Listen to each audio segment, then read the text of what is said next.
తెలంగాణలో జనసేన పార్టీకి అడ్డంకులు ఎందుకు ఎదురవుతున్నాయి? పవన్ కళ్యాణ్ మీటింగ్కు తెలంగాణ ప్రభుత్వం ఎందుకు అనుమతి నిరాకరించింది?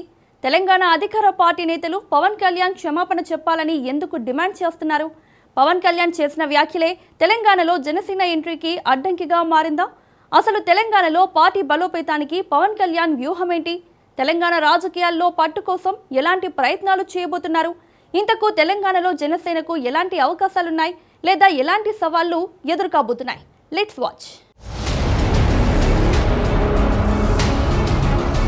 ఆంధ్రప్రదేశ్ రాజకీయాల్లో కీలక పాత్ర పోషిస్తున్న జనసేన పార్టీ ఇప్పుడు తెలంగాణ రాజకీయాలపై కూడా దృష్టి సారిస్తోంది. తెలంగాణలో పార్టీని బలోపేతం చేసేందుకు జనసేన అధినేత AP deputy CM Pawan Kalyan వ్యూహాత్మక అడుగులు వేస్తున్నారు. అయితే గతంలో తెలంగాణపై ఆయన చేసిన వ్యాఖ్యలు ఇప్పుడు రాజకీయంగా వివాదాస్పదంగా మారి పార్టీ విస్తరణకు అడ్డంకిగా మారుతున్నాయనే చర్చ సాగుతోంది. తెలంగాణలో జనసేన భవిష్యత్తు ఏంటనేది ఇప్పుడు చర్చనీయాంశంగా మారింది.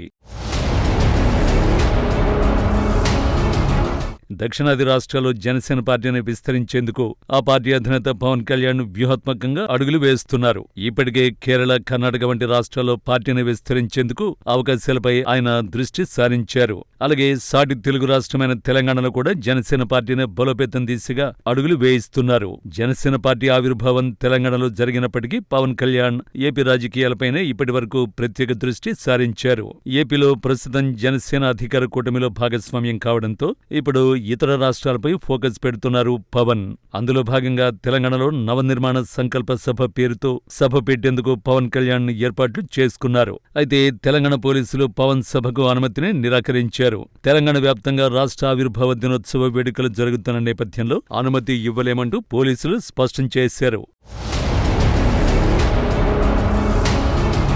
ఈ నేపథ్యంలో జనసేన పార్టీ తెలంగాణలో బలోపేతం దిశగా పవన్ చేస్తున్న ప్రయత్నాలపై తెలంగాణ అధికార పార్టీ నేతలు ఘాటుగా రియాక్ట్ అవుతున్నారు. పవన్ కళ్యాణ్ తెలంగాణ ప్రజలకు క్షమాపణ చెప్పిన తరువాతే ఆయన సభ పెట్టుకోవాలని తెలంగాణ మంత్రి పొన్నం ప్రభాకర్ ఘాటుగా వ్యాఖ్యానించారు. అయితే గతంలో పవన్ కళ్యాణ్ తెలంగాణపై చేసిన వ్యాఖ్యలే ఆయనకిప్పుడు ప్రతిబంధకంగా మారాయనే చర్చ ప్రస్తుతం రాజకీయ వర్గాలు జోరుగానే జరుగుతోంది.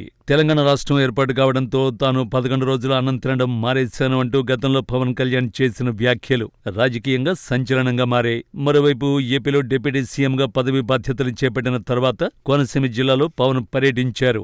ఈ సందర్భంగా తెలంగాణ వాళ్ల దిష్టి వల్ల కోనసీమ కొబ్బరి చెట్లు ఎండిపోయాయంటూ చేసిన వ్యాఖ్యలు కూడా రాజకీయంగా దుమారాన్ని రేపాయి. దీంతో పవన్ కళ్యాణ్పై అప్పట్లో ఘాటుగా స్పందించిన నేతలు తిరిగి మళ్లీ పవన్ కళ్యాణ్ను టార్గెట్ చేస్తున్నారు.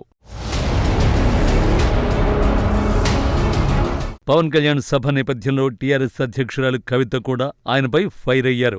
ఏపీలో రాజధాని నిర్మాణంపై పవన్ కళ్యాణ్ దృష్టి పెట్టాలని తెలంగాణ సెక్రటేరియట్లో వేలుపెడతామంటే ఊరుకునేది లేదని ఘాటుగానే స్పందించారు. పవన్ కళ్యాణ్ గత వ్యాఖ్యలకు తోడు ఇటీవల ప్రముఖ రాజకీయ విశ్లేషకుడు ప్రొఫెసర్ నాగేశ్వర్ చేసిన వ్యాఖ్యలకు వ్యతిరేకంగా ఏపీలో ఆయనపై జనసేన నేతలు కేసులు పెట్టారు. అదే సమయంలో పవన్ కళ్యాణ్ సైతం నాగేశ్వర్ తీరుని తప్పుపడుతూ ఫైర్ అయ్యారు. ప్రొఫెసర్ నాగేశ్వర్ విషయంలో జనసేన నేతలు వ్యవహరించిన తీరు తెలంగాణలోని రాజకీయ మేధావులు కవిత వంటి వారు గట్టిగా కౌంటర్ ఇచ్చారు. దీనికి తోడు ఇటీవల తెలంగాణలో పవన్ కళ్యాణ్ భూ కబ్జా అంటూ పెద్ద ఎత్తున వార్తలు వస్తున్నాయి. ఇలాంటి కీలక సమయంలో పవన్ తెలంగాణలో సభ పెట్టడంపై తెలంగాణ వాదుల నుంచి తీవ్ర వ్యతిరేకత వస్తోంది.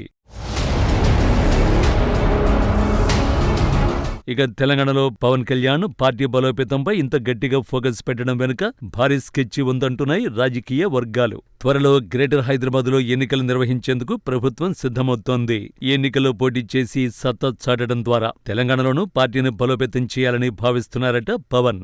గ్రేటర్ పరిధిలో పెద్ద ఎత్తున ఏపీ ఓటర్లు ఉన్నారు. అందులో పవన్ కళ్యాణ్ అభిమానులు కూడా పెద్ద ఎత్తునే ఉంటారు. దీంతో ముందుగా గ్రేటర్ పై జనసేనని గురిపెట్టినట్లు చర్చ జరుగుతోంది. మరోవైపు ఏపీలో ప్రస్తుతం జనసేన బీజేపీ టీడీపీ కూటమిలో భాగస్వామిగా ఉంది. ఈ పొత్తును తెలంగాణలో కూడా కొనసాగించాలని పవన్ కళ్యాణ్ భావిస్తున్నారు.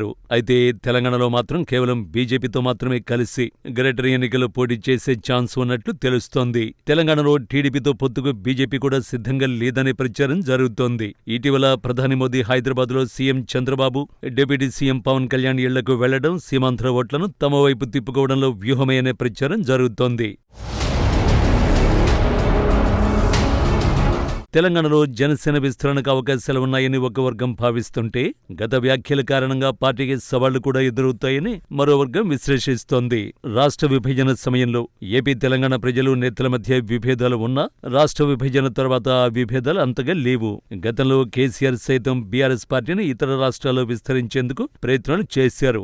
ఇప్పుడు అదే ఫార్ములాతో పవన్ కళ్యాణ్ తెలంగాణలో పార్టీని బలోపేతం చేయాలని భావిస్తున్నారు. ఇంతవరకు బాగానే ఉన్న తెలంగాణ విషయంలో పవన్ అనవసరంగా చేసిన 1-2 కామెంట్స్ ప్రస్తుతం ఆ పార్టీకి ఇబ్బందిగా మారాయనే చర్చ జరుగుతోంది. వాటిని పవన్ కళ్యాణ్ ఎలా ఎదుర్కొంటారో వేచి చూడాలి అంటున్నాయి రాజకీయ వర్గాలు. మరి పవన్ కళ్యాణ్ తెలంగాణ రాజకీయాల్లో ఎంతమేర ప్రభావాన్ని చూపగలరు? జనసేనకు కొత్త రాజకీయ వేదిక దక్కుతుందా అన్నది రానున్న రోజుల్లో తేలిపోనుంది.